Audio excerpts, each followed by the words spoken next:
allegiance to the flag of the United States of America and to the republic for which it stands, one nation under God, indivisible, with liberty and justice for all. Thank you. All right.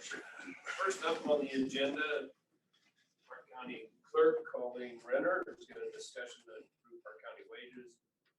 And we'll kick off with that, but I know Dossie has some input, so whatever you got. I'll just turn it over to You just turned over to Dossie. Well, if your name was right up there, I thought maybe you wanted to talk about it. Not really, I've been on the committee and, you know, the biggest thing I think for me to say is we would like a recommendation sooner than later because we do have a lot of budget things to put together, a lot of paperwork that's going to need to be done in the next weeks. So Okay. the sooner the better. Thank you. Okay, Mr. Chairman, thank you. As you know, the committee's been meeting for 6 or 8 months at this point on a renewal from what we started last year and trying to figure out what the best moves forward were. So we discussed all that and I would like to make a couple recommendations and we'll see where it goes. Last night, I provided you with a listing, and so the first thing on the list would be for a COLA, or cost of living increase. And what the committee is asking for there, instead of a percentage, is doing it 50 cents an hour. That's across the board to all employees in the county, outside of elected officials and first deputies who do not qualify for, no, the first deputies. No, No. they don't. They don't. Right, They're they don't tied. qualify They're because tied they're to tied to the elected. elected salary. Okay, so that would be the first recommendation, and that is the first line in the blue area. If we also add to part of that recommendation 2 steps, and as you know, we did the grading step scale, and that's previously been approved. So there would be 2 steps, and those funds would be directed to the department heads or elected officials to spend in their departments as they see fit on a 2-step value for So within their just- department. So Simplify it for my brain is each department has a salary line item. And you would increase that salary line item less any first deputies or anything like that. We would increase that line item by the equivalent of 2 steps for every employee that is within that department. yes, Plus the COLA. Well, we're talking 2 different things. right. But I wanted, the step thing is what I wanted to clarify. I understand 50 cents an hour. I might be a cowboy, but I can figure that out. Sure, Mr. Chairman. There's two more parts to the recommendation. Part of it is the grade changes that were requested. There are 7, and at least 5 of those are due to additional training level or qualifications. I'll use the assessor's office for an example. He has one that he's requested because they've gone from provisional to fully trained and certified. And so that does qualify for a grade change. Road and Bridge has the same thing from operator 1s to operator 2s. So that's what the basis of those are. So that would be the grade changes. And then the last thing is the provisional wage sheet. And the provisional wage sheet is our flaggers, some of the litter picker things, some of those. We did remove a deputy position that the sheriff did not feel needed to be on this scale anymore, but we added an intern position that may be used in a couple of the offices at times, maybe a summer intern filing and that type of thing. And that changes the provisional scale to where they feel like they would be more able to hire any help, which is part of the issues that we have right now is our wages just have not kept up at all with where we need to be. It's been a couple of years, so that's what we're looking for. The other thing is the health insurance change, which is a 5% change, 5% increase to the health insurance. And you have the totals on that on the bottom of the bullet page. The recommendations that we have, we did also ask that the county be allowed to, the county health committee be allowed to possibly, after they finish the survey, offer a dental plan, but that would be at no cost to the county. That would be to a cost of the employees just having it available through the insurance committee. So, I don't know if I missed anything, the elected officials that are here with that are on the committee or department heads. No, I think that was it. Sorry, Mr. Chair, the only question I have is on the 2-step understanding that it wouldn't guarantee that each employee would go up 2 steps, so therefore, how can you apply a number? Because what if you gave someone that was higher paid 3 steps? It wouldn't equate to the, No, all we're using the two-step for, Joy, and correct me if I'm wrong, all we're using the two-step for is a guideline. So we're gonna say, if we increased every employee in your department 2 steps, it would be this much money. And all that does is it gives us the amount of money that we're gonna place in and you choose to do with it. All the two-step thing is just simply a number to use as a factor. are you hoping that if this would be approved, would you want those step proposals to be given to you before the budget is finalized, so you have exact numbers? I would assume you're gonna spend every dollar on one way or another, so. Mr. Chairman, you have your 2 steps, but you do need to stay within the step schedule. So if you give somebody 3 and 1, you can't give Okay, I understand what you're saying. You might not burn up every dollar. exactly. Okay, all right, I see what you're saying. But what I'm saying is you might burn more. No, you won't. Cannot go over that number. I see. Yeah. But then someone would have to get a partial step or something. Or you turn money back. Or get your money back, exactly.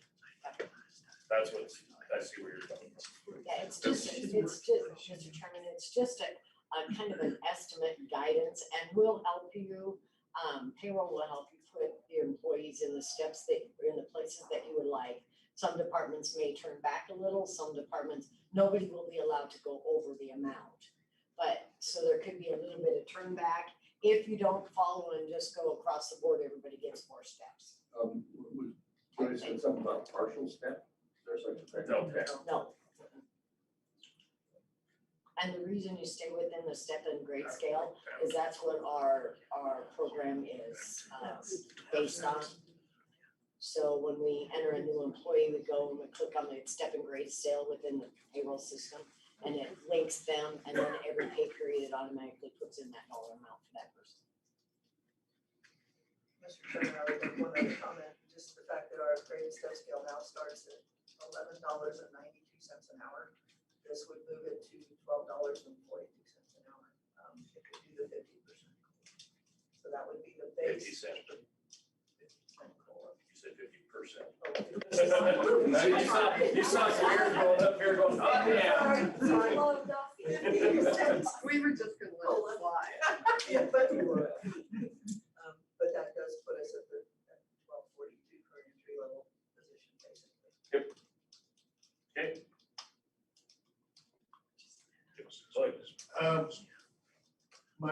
Clarify here, what we're looking at is, what I see the problem is looking at the history since 97 of what we're doing here is the lack of consistency that's been brought up by the department heads as to where we, how can we look at our employees and know where we're going with things. Joy made this point about a year ago. So with this, are we looking at this as something year to year? The way things Or are is set this right a now, one-time, this, just for this budget year? this, Mr. Chairman, this is for this budget year. There has been discussion, and they've asked several times to say, let us continually think about awarding a step each year for longevity, let's look at it that way, and knowing that there was a possibility of growth for employees. That has been, in the past, a little bit, from my understanding of conversations, a little bit of a commitment of future commissions and on future budgets, which is hard to do. We have no idea what next year's budget is gonna look like, so therefore, that has not been something that has been dealt with, however much everybody would love to be able to say, yeah, you can expect a step each year. I just don't know that we can say that. So this is for this year, yes, it raises everything and continues on to next year, as far as in the budget, that's as far as it goes. With that, what we decide today, I would like to have the departments know that it may have to be approved by the board at budget time every year, but have some process like this in place so that it is consistent ongoing provided budget allows. With that, I gotta say to the people here, whatever they all is viewing in, this is one of the hardest decisions I've had to face as a commissioner personally, because I truly am not as heartless as many of you think. I know that there is. That's Brian. The employees are very important, and I understand, but I also represent a lot of all the constituents within our county that many of them say that we have a pretty good deal here at the county. Wage-wise, I think we are insurance poor. Our salary, our hourly rates are below possibly most of the private sector. Until you include the benefits, and I just keep bringing myself back to that the benefits are worth a lot, but that doesn't help the person who's trying to put food on the table. I totally understand that we have great employees. So as much as I really dislike raising the cost of our budget every year, and then looking at this, this is quite a lot, $435,000 a year, we're talking almost $500,000. And to say we can do that every year, I don't see it happening, because eventually we're going to be out of money. And with it, I really appreciate the committee's work, Dossie's work, going through and everybody concurring and agreeing that this may in the future cause layoffs. There's only so much money and so many places we can cut. With that, I guess, I know what you want, but I'm looking at the economic analysis division of 2.1% increase. And they go across the board here, and this is actually a 4.48. I would more, I know your recommendation is the 50-cent two-step, but I would much rather negotiate to the 50-cent COLA one-step. That's my opinion.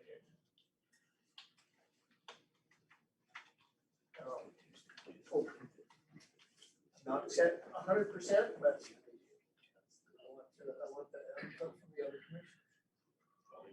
Well, I think you have to understand the chart. So the total salary benefit increase, Steve, correct me if I'm wrong, is only 50-cent COLA and two-step is 3.68 for our employees. It's 4.48 for anyone who holds a salary, Correct. You're a right. salary position, okay? No, So that would be your department head. That's Is that- just salaries. The difference here between the salary benefit increase is the insurance doesn't change. So the total percentage that it increases the budget is less because insurance isn't tied to the salary like the other. Oh, I knew there was an answer. So, Total- you're total correct. cost of- Either way, we're still well above the annual, and we can sit here all day and debate whether you owe us back pay or whatever, but at least it's a step forward, and I'm willing to do that today. But I still Okay. stand. Well, we've got a public hearing starting in 5 minutes. Just- Well, that's what I Just said. saying.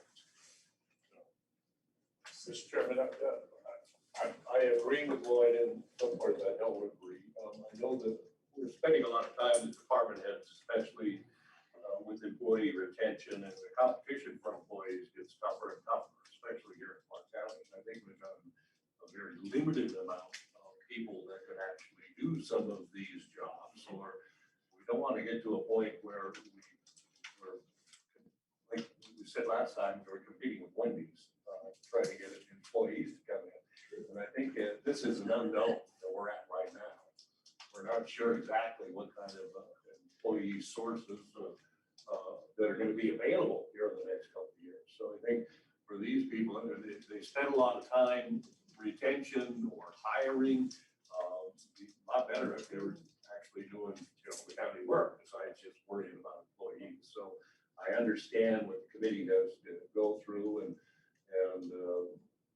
for now, I like what the presentation is. I like the recommendation. So just for now, I think down the road, if we start getting employees show up, then we got to relook at things. Okay. Commissioner, just point of clarification, are you actually looking for official action on this, or you just want consensus? Because I don't want us to run into the problem we did last year with a 2% COLA, because I thought I had a consensus of the recording the day we passed the budget, come to find out I didn't. So I guess I would suggest we go for official action on it. Yes. Okay, so I would make the motion that we go ahead and follow the recommendation of Dawson's committee and plug those numbers in the budget. So you're making that motion. We're gonna do the 50 cents an hour All right, 50 cents plus plus the 2 steps, the 2 steps we give into the adjusted department. head. provisional employee and the grade. All of Pardon? it, and the insurance. You can work with Colleen to make sure the motion, is there a second on that? Yes. It's been seconded. Okay. Further discussion? I just want to say real quick, you mentioned that you want 2%, but you're well over that. I just wrote that. No, there is No, no. I didn't say I wanted 2%. I said I didn't want to get in the same position I was in last year when I thought I had consensus as a board and Colleen plugged her 2% COLA into the budget. So the motion on the floor right now is 50 cent an hour increase. Plug the 2 steps into the each department's salary line item, adjusting the provisional wage scale, the grade and steps that were asked for out of each department, and the health insurance change to health insurance. Okay. Further discussion? I just want to say one real quick, I am going to vote against this. It's not because I don't want to give you something, I just think it's too big a step at this time. I'd rather baby step into this, but not get ourselves in trouble. Okay. All in favor? Aye. Opposed? Aye. Okay, motion carried. Thank you. All right. Appreciate it.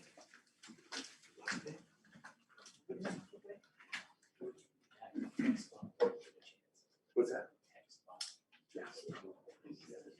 Appreciate it. Okay. We are 2 minutes away from a public hearing. Mr. Chairman. Oh, we got to have another item. Oh, real quick. Bring up. So, as you know, I'm gonna be losing my election personnel, but we haven't decided yet if, so I would like to take the opportunity to look at my office and possibly do some reorganization, which may not mean replacing an election employee. It may mean something totally different. So, but I would like to have the approval to replace one employee. But may not necessarily be in the elections department. Okay. So moved. I'll second. That's awful broad, but Yeah. I'll trust you. Well, you can adjust that to not to exceed. Okay. If you want to adjust your motion to not to exceed One employee in this. not to exceed what was being paid to the election deputy, then That one was just going up, Right, it's in that case, yeah. okay. that you just approved. So not to exceed that amount. That was Well, that's, I can't make that. I'm making that as a suggestion to the motion, if that makes you more comfortable. Well, that's the one who made the motion. Yes, that's fine, to add that to the motion about not Okay. exceeding the expected payout. That's fine with us. Okay. Moved and seconded, further discussion. All in favor? Opposed? Motion carries. Thank you. All right, now, we're gonna open the public hearing.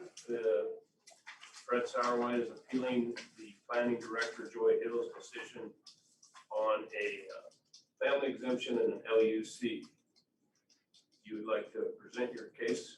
You can do Sure. so. I don't know what the process is, but Well, you appealed Ms. Hill's decision to not allow a family exemption, and also there's some discussion on the LUC on your property, so. do I go through the whole, all my points or? But if you want to take up one of the items first, we could do that, work that way. I guess let me get a piece of paper out here so I can go over what I've talked about.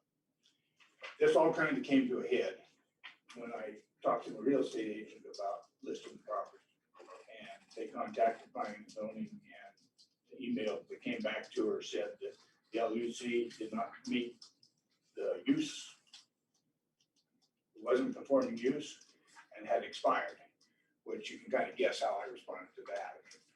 I had a variance issued in 205 because when I bought the property, I thought if the sign on the east boundary fit the use for commercial use, and I didn't have to do anything else, my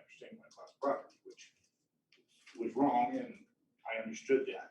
So we went through the variance process in 2005 to extend the time that I had to develop it. I had 2 years from when the planning and zoning regulations were supposed to expire. And I did go through the process with the variance. The staff report and variance listed all the uses of what this potential property was for. And the fact that it was supposed to be limited to a tourist-related business never came up in that staff report one time. It said anything could be a bank, you know, they listed all the things. I gave you all a copy of, or I gave somebody a copy of that staff report done in 2005. Then to finish it up, we got the building permit in 2007 to build the storage facility. And on that building permit, it says commercial storage. And there was a footnote at the bottom of it that said it was even allowed under the current zoning laws. It says commercial retail, 1989, also see document 205, 8613. Current zoning also allows for commercial storage within C zoning permit, of which that's what I had. And now, 10 years later, they're telling me, no, you can't add to your storage unit and you can't do anything on the property unless it's tourist-related business. I don't think that's fair. Excuse me, unless it's what? Tourist-related. Thank you, I'm sorry. In the zoning report, it says, or in the variance report from staff, it said that most tourist-related businesses had to be done with a use permit, which is completely opposite from what I'm being told now. I would like the clarification of the use made so it's a retail commercial. Whatever retail commercial entails, it should be allowed in that parcel. That's what I'm asking you guys to do on that part of it. It was my understanding you were, and maybe I'm reading it wrong, it was my understanding you were gonna split that property and wanted the LUC to continue with the other. That's another issue. Okay, so we're talking about 2 issues on the LUC. Well, probably 4 issues. Great. First, just for our clarification, one is that you would like the LUC to be anything commercial. Well, anything retail. Retail I'm commercial. going to go with what the resolution of the variance says. Okay, the other issue, and the other Go issue, ahead. Do we have a copy of that resolution that he's looking at? It's in all, it's in I'm the, trying to find it, I don't. it's in the LUC history, Okay.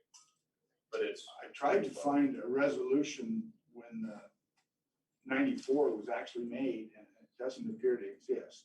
All there is the minutes of the meeting when it was that we have. which says it was church related. Even though I didn't know about it, I agree that the documents that we're dealing with say it's to be a tourist related business.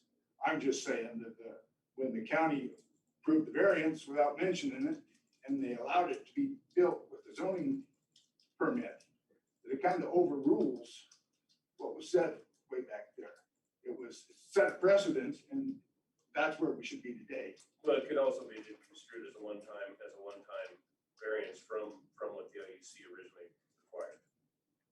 So if they went ahead and allowed the storage, which is not tourist related, then it's a one-time variance from what the LUC original intent was. There it could be that argument. Joy? Mr. Chair, I'm not sure if the timing's right for me to interject, but I would like to answer this question if possible. We'd like that. So he indicated that we told him his LUC was expired. I just want to clarify that. So staff had determined that it was expired. And then when he argued that point, it was brought to my attention, and that's where the real research began. So I have not made the decision that the LUC was expired. I just want to clarify that. Okay. And the original thought from staff was that it was, but after doing the research, we kind of had to make the determination at that time, based on the information we had, that it kind of wasn't, because staff allowed for the commercial storage unit under the LUC. So there was the guess that the staff thought the LUC should live. The problem is when he submitted a variance request, the variance was not about anything except the extension of that gate, period.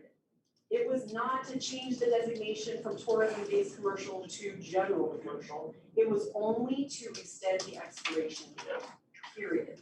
So in my interpretation, the original LUC conditions stand with the exception that the expiration date was extended. That's it. And the staff report wouldn't have really addressed the tourism base because that wasn't the condition under consideration. It was the expiration date. I guess in response to that, I'd like to say that the staff report of the variance should have indicated, if that was an important condition, they, instead of listing everything that I could do, they should have said, you know, Mr. Sauerland, you can't do anything except tourist-related business. It didn't say that. It expounded. It's more, it says more is allowed than I thought was allowed with the staff report, which was the 15-page document which dealt with the variance request. And I agree that she did say it was active, but she said proceeding, anything in the future has to be tourist oriented related. If I wanted this, I cannot build any more storage buildings. That kind of defeats the purpose of the storage facility.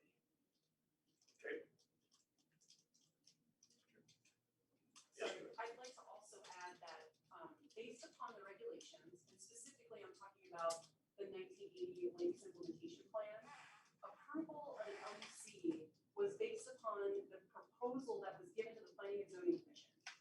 If the project proponent did not develop the LUC according to what was presented to P&Z, then that LUC could be removed. If they're under violation of not developing it to what it was intended to be developed for. If you read the minutes of the Planning and Zoning Commission regarding this LUC, the discussions were based upon a fueling station. I think there might have been discussion on a hotel. All of that is in the packet as to what was expressly discussed. Of course, none of that was developed. So that's just something to keep in mind. And again, the land use implementation plan language is in the agency record, where you can see that language that says the condition of approval for an LUC is based upon what was presented.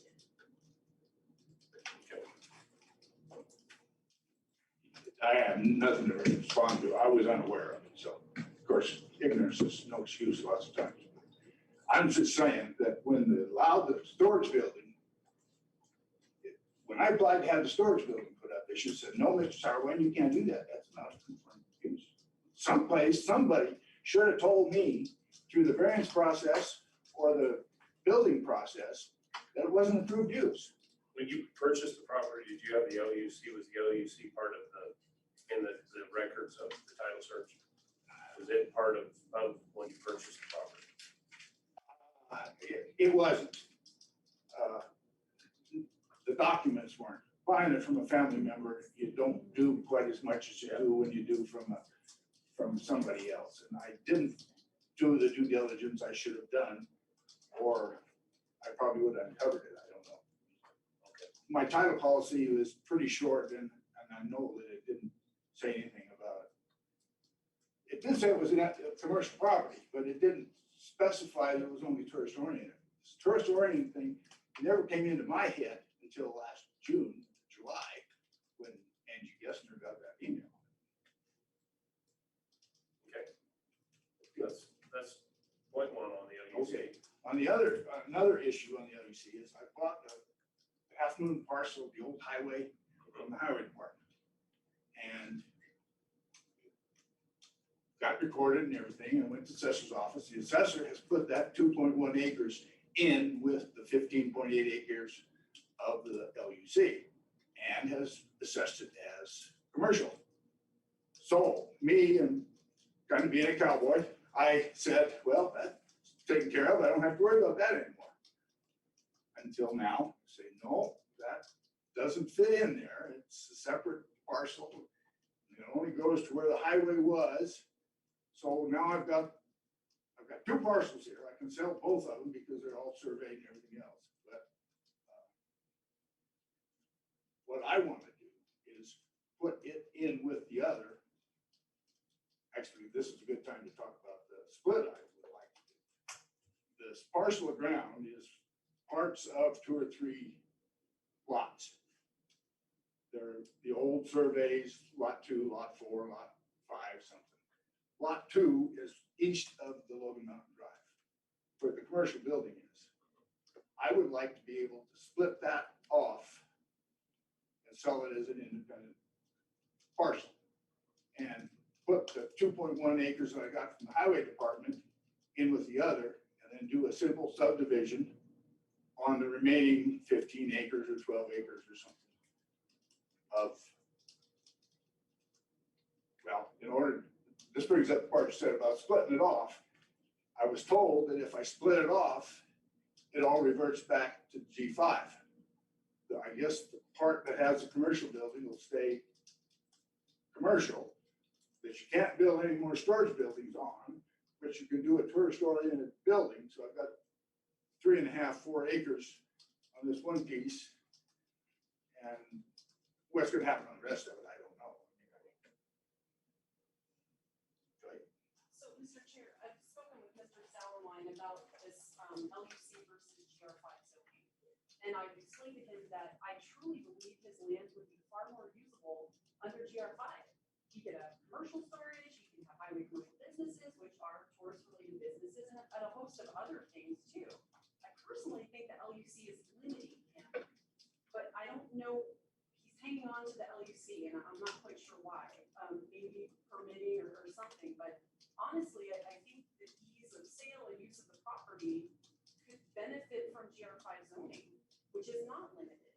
You know, it gives him a host more of things that he can do along that corridor. And further, he could split to 5, and each of them would be under GR5, and he could put storage units on all of them. You know, like there would be no limitation in that case. So I'm not completely sure why he wants to hang on to the LUC when I believe that GR5 would serve him better.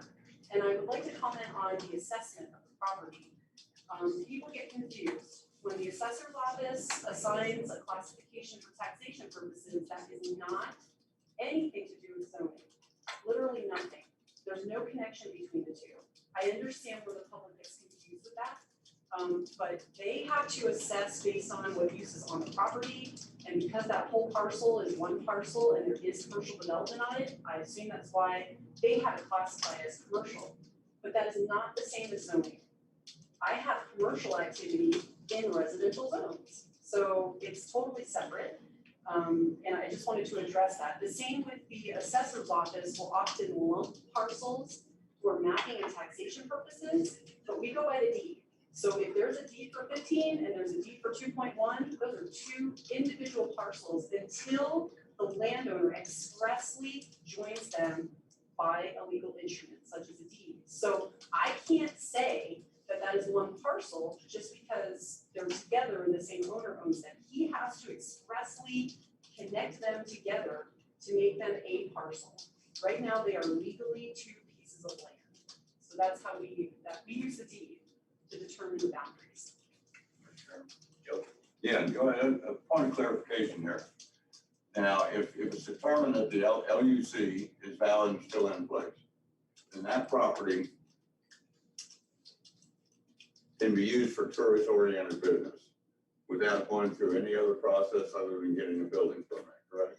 I can't say any other process because it's my understanding if they choose something that falls under site plan review, Yeah, technically we can still go through site plan. okay, I understand that, but if it's rezoned GR5, yes, he can do what he wants to do, but he has to go through the SUP process. Potentially, That's the big difference. depending on the use. Okay. Okay. One comment on one reason I'm maintaining it. The assessed value of the commercial properties is about 40,000 an acre. The assessed value of the G5 is about 6,000 an acre. So that's a big difference in price. Most prices are based somewhat on the market valuation the assessor runs through.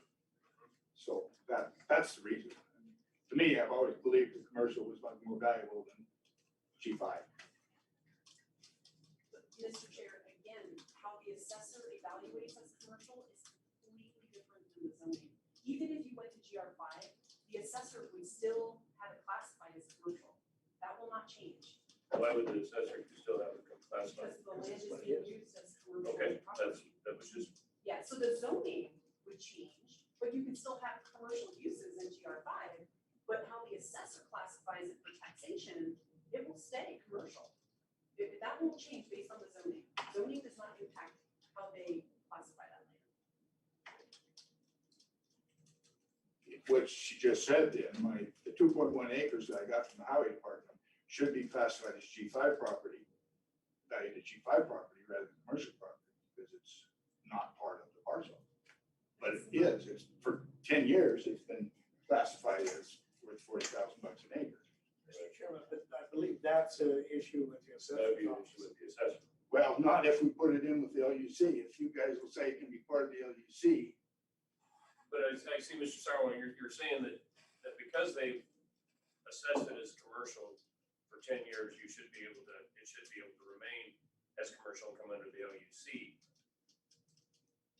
that's what I'm asking. Because the assessor assessed it for 10 years without you saying anything, doesn't mean that we should continue we should just lump it into the LUC. I guess that's where I'm coming out on it is if you're saying I've been charged as commercial for 10 years, I should be able to put it in as, correct me if I'm wrong, I don't want to put any words in your mouth, I should be able to put it into the LUC.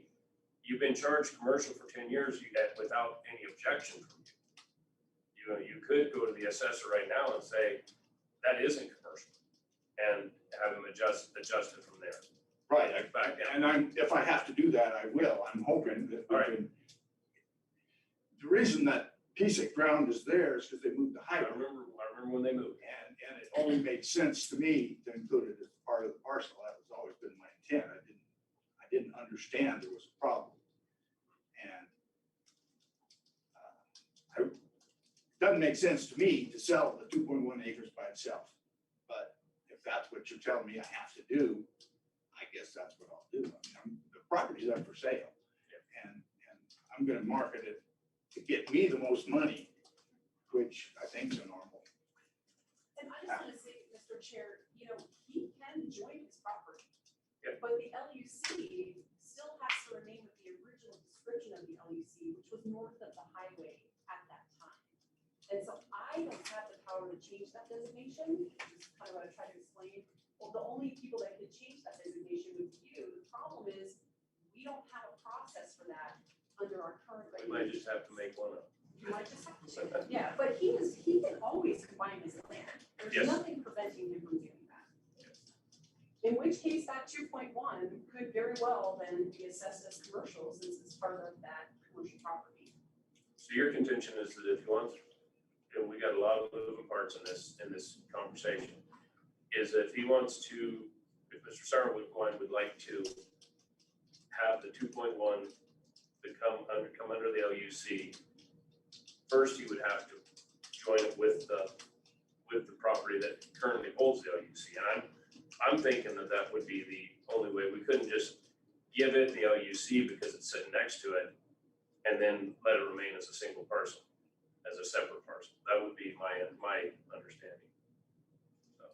Yeah, which I would consent to do that. I don't see any sense in doing that now. If I did that now, I'd have a real nightmare because part of it would be under the LUC and part of it wouldn't, and it would just be a real nightmare.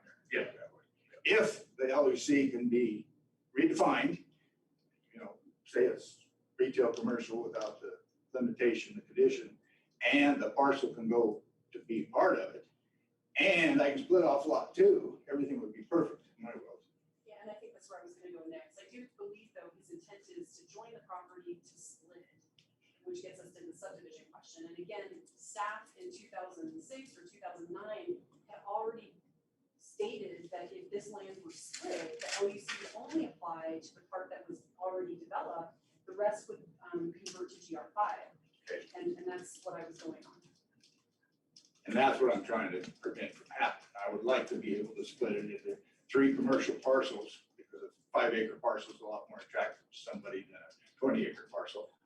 And With the But LUC covering all 3 parcels. right, Awesome. What is, and maybe you said this and I didn't hear you correctly, but what is your angst against GR5 on 2 of the parcels if they can do a lot of the same commercial type things? the value, the assessed value, the price, you know. The thing people look at when they say, well, is this property worth this number of dollars or not? The difference is from, like I said, 4,000 or 5,000 for the GR5 versus 35,000 to 40,000 on the commercial. As the commercial sizes go down, the price per acre goes up. Motel lot at 5.29 acres is, I think, Well, my understanding, $58,000 an acre. What I was looking at, if you went to 5 acres and it was GR5, it might be valued a lot more than what you're Well, talking about. I'm selling the lots up above. I don't know how familiar you are with the deal, but in 84, 94, I split the 60 acres into 4 different parcels. 2 of them I've sold, and we're in the $11,000 basis. so I'm gonna circle back to the LUC and the limits that the LUC was granted with. And my limited knowledge of when all that was going down is there was a reason that they put specific limits on what could be done under those LUCs. And it was a lot of, they didn't want to see the North Fork turn into a commercial lane up to Yellowstone Park. And so they granted some LUCs, there's several of them up through that valley, with specific conditions.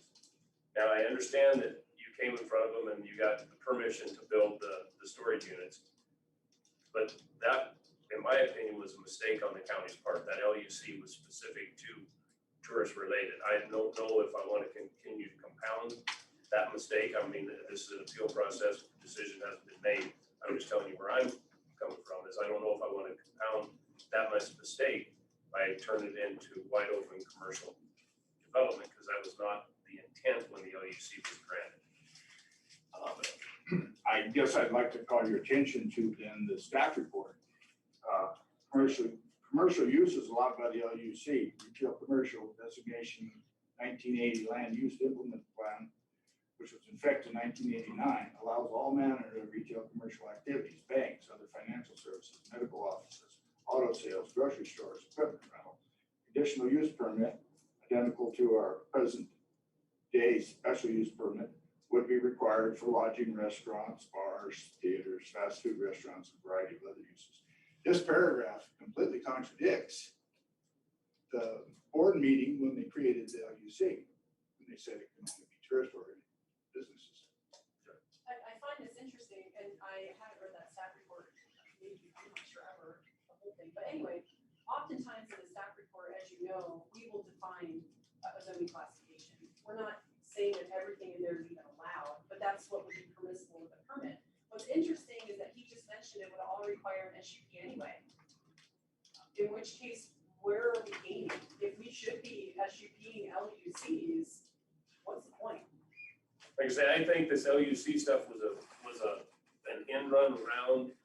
It was allowing someone to do something on their property without coming back for an SUP. When they granted, and I'm gonna get in trouble if I start trying to think what they were thinking back then, but you know, at first blush, you've got an LUC that says, we're gonna do a land use change, it's going from GR5, we're gonna allow you commercial use specific to this.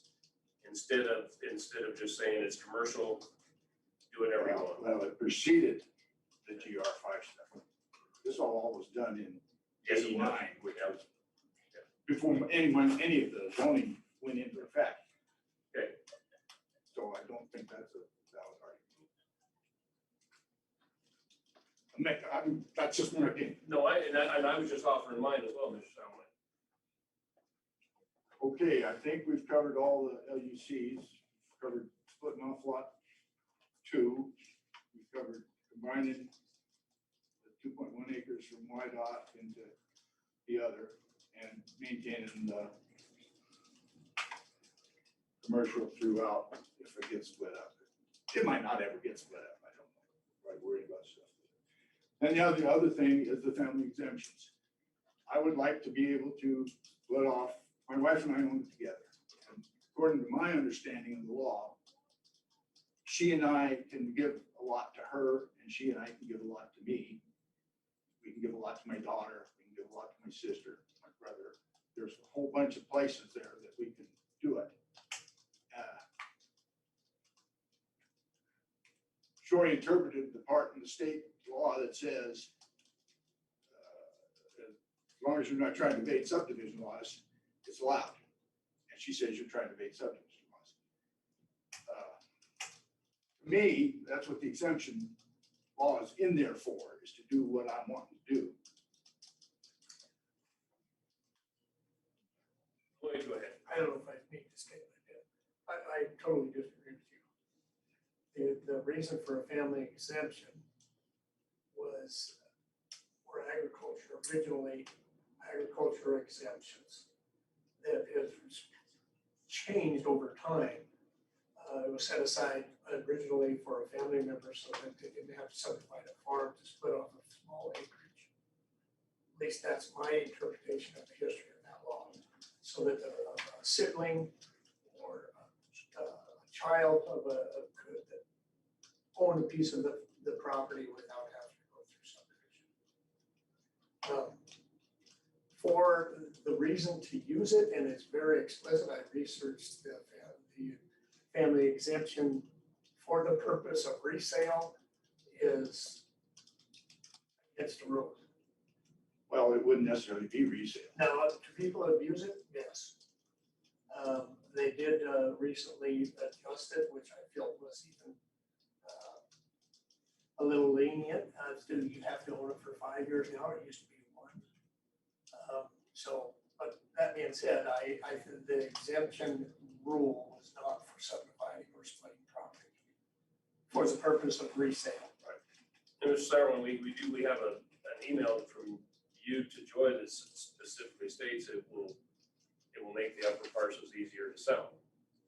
And Right, I wanted to. but that is, you can't use a family exemption to make it easier to sell. My intention is to keep a little bit of property. I've got more acres and more dollars tied up in the land there than I want to have. I would like to keep a small parcel to build a house on, a retirement house on, and sell off the stuff up above. It's broken by the land. There's an area that can be accessed off Logan Mountain Drive, and then the rest of it accessed off the road that I built up the mountain, which is relatively steep. And if I could, by given, even if it was just one of us a parcel down below, one of the other areas is unusable for whoever buys the lot, because with the subdivision laws the way they are, they can either build a house up high or build a house down low, but they can't do both.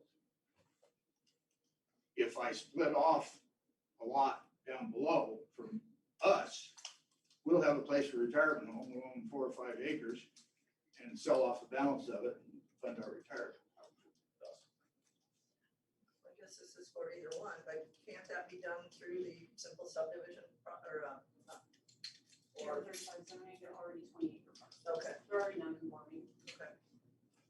And to answer the question, could it be done through the process? No, I tried to subdivide a lot in 209 or something, and everything went through except they said this road was too steep, and the only way I could get it approved was to call the road a driveway and limit it to 4 residences, which a minimum of 6 residences is practical, possible.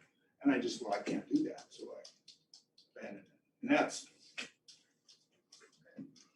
the reason. I understand that what I'm doing is kind of against what many people approve of. I mean, I did it before the laws changed, so I didn't do anything wrong, but I outsmarted the people that didn't want to happen what I did. I've got 20 acre lots and 35 acre minimums, and the 2 11 acre lots and the 5 acre minimum. And like the way I read, unfortunately, the family exemption wouldn't apply here. That's the way I read it. So, Okay. but I'm just 1 of 5. Mr. Chair, I'll just add, I believe that his intent was to have stayed there for the purpose of residence, and he would have listed all the properties for sale in June of 2020. And it wasn't until, August of 2020 when the question was brought to me, can we family exempt to make it easier to sell?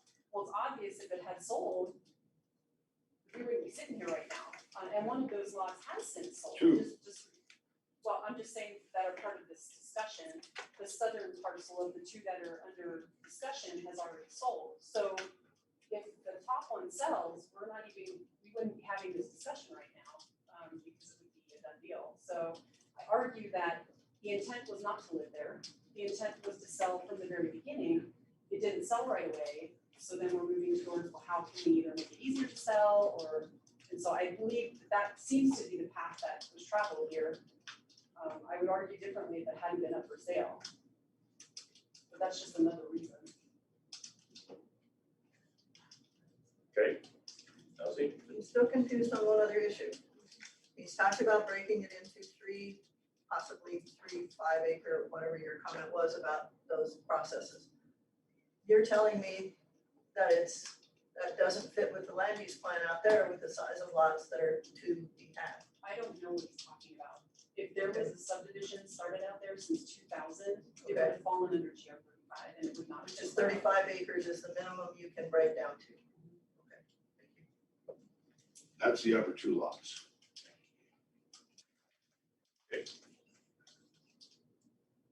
Yeah, No, I think I've covered basically everything. okay. I do believe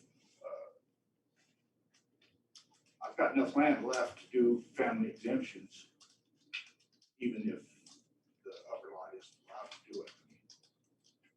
If I can't do it from Fred and Judy to Fred, Fred and Judy to Judy, I know I can do it to my daughter. I know I can do it to my sister. So we really haven't stopped the family exemption But deal. it still comes down to the purpose. The intent. Right, for the purpose of it. Yeah. The intent of the family exemption. We're not denying that we are not denying that you and your wife can family exempt each other. We're not denying that. We're saying the intent, if the intent is to make it easier to sell, that is not allowed under the current family exemption statute. And that's That's not a county. That's not a county thing, that's a state state statute. statute. Right, but I don't understand why it's not, because if I want to retain some of the property, if I want to retain a small part of the property I can't subdivide it because it's GR 35. There's, maybe they would let me split off a piece of the bottom. I don't know. I don't think so. I don't think without the family exemption, they'll let me do anything with that 35-acre minimum ground.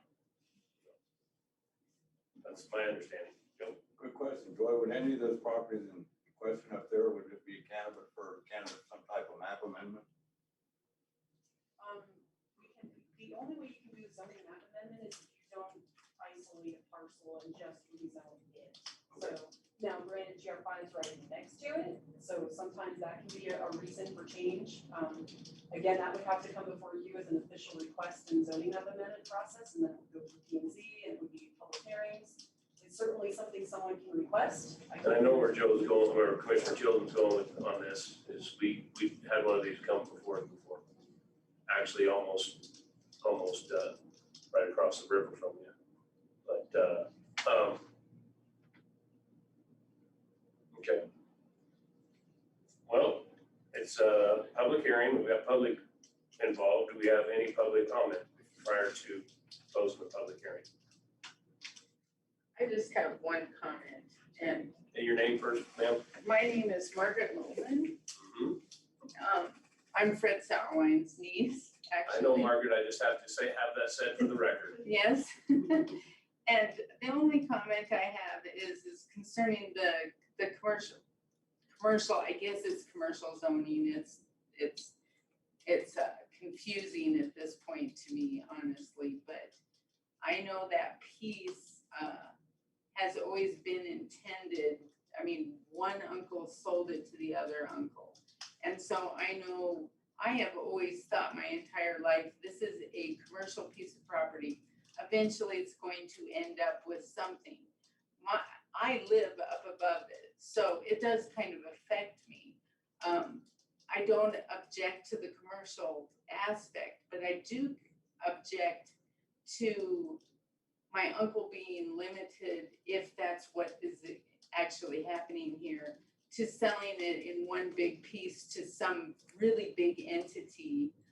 I'd rather see the North Fork stay a little smaller as far as mom and pop type businesses, not some big Hampton Inn or something. That's what I can envision there.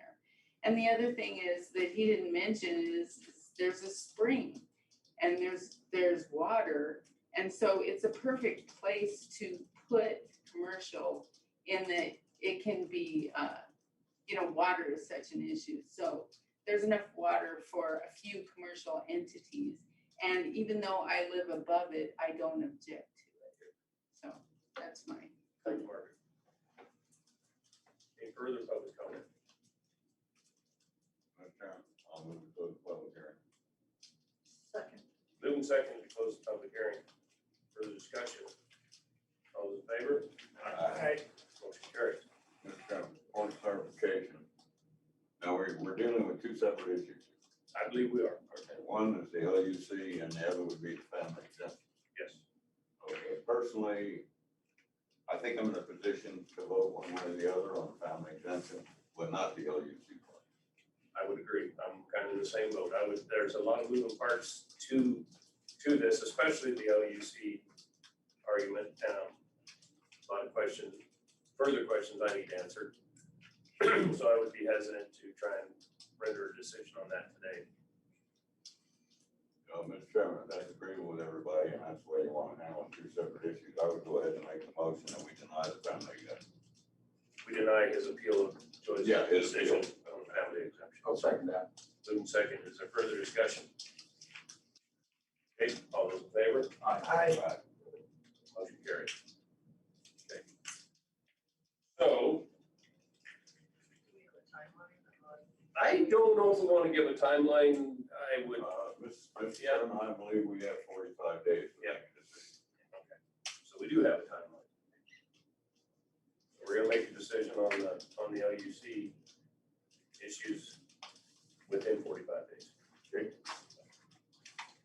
And I will say that what was brought forward earlier for your edification is that there was a similar issue with zoning that occurred after the property was purchased across the river from you, and it bordered right on the edge of different zoning. And so he appealed for a zoning map amendment. And it's a process, but it wound up eventually. I'm not saying that in your case. Don't take that as this is what we would do, but we eventually did change the zoning on that parcel to match what the zoning was on the east side. I think in this instance, probably be impossible because I sold the lower lot. And whether or not that would have to remain G35, then it wouldn't make sense to take the lot above it to G5.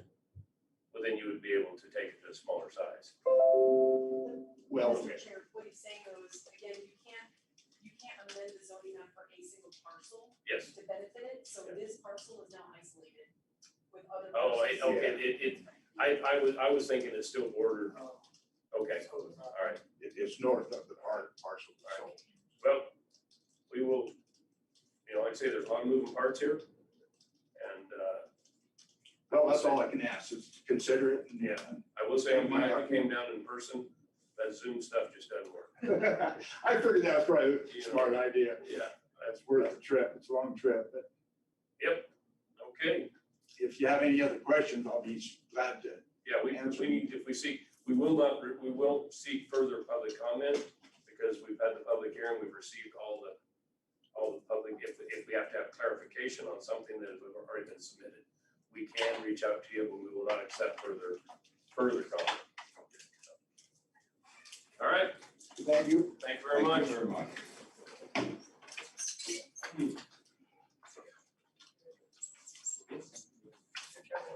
Motion that we adjourn. Second. Moved and seconded to adjourn, further discussion? All those in favor? Aye. Carried.